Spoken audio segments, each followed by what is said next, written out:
వివరాల్లోకి వెళ్తే సహకార సంఘాల పటిష్టానికి పగడ్బందీ చర్యలు తీసుకుంటున్నామని కోనసీమ జిల్లా డీసీసీబీ చైర్మన్ తుమ్మల రామస్వామి అన్నారు. ప్రాథమిక వ్యవసాయ పరపతి సంఘాల అవగాహన సదస్సులో డీసీసీబీ చైర్మన్ ముఖ్య అతిథిగా పాల్గొన్నారు. సహకార రంగంలో అధికారులు సమర్థవంతంగా పనిచేయడం లేదని ఆరోపించారు. దీనిని సరైన మార్గంలో నడిపించాల్సిన పరిస్థితులు ఉన్నాయన్నారు. ఈ సందర్భంగా నూతనంగా ఎన్నికైన సొసైటీ చైర్మన్లను శాల్వాలతో సన్మానించారు. ఈ సమావేశంలో మార్క్ఫెడ్ డైరెక్టర్ గుండుబోగుల పెద్దకాపు, ఎంపీపీలు కడలి శ్రీదుర్గ, మేడిచెర్ల సత్యవాణి తదితరులు పాల్గొన్నారు.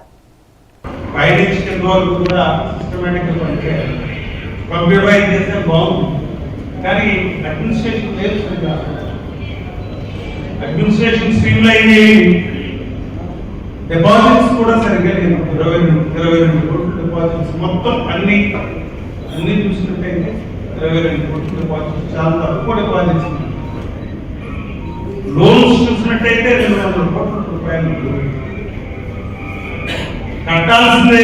పవర్టీ ఉంటారు కదా, 52 కోట్లు కట్టాల్సింది. ఈ రోజున రికవర్ చేయాల్సింది రికవర్ చేయలేదు. సీఓ ఏం చేస్తున్నారు ఎంతకాలం?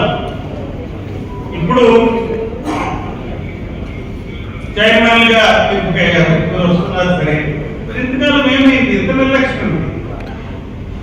57 కోట్ల రూపాయలు కాబట్టి ప్రిన్సిపల్ అమౌంట్ తెలుసుమా?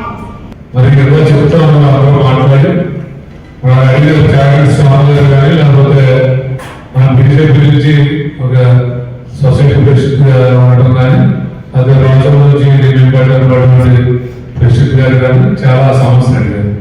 మీకన్నా ముందుగానే ఎమ్మెల్యే గారు చెప్తా ఉన్నారు, ఇది ఖచ్చితంగా నేను రైతు పక్షపాతి. మీ బ్యాంకుకి ఎన్ని లాభాలు ఉండొచ్చు, ఎన్ని లాభ నష్టాలు ఉండొచ్చు.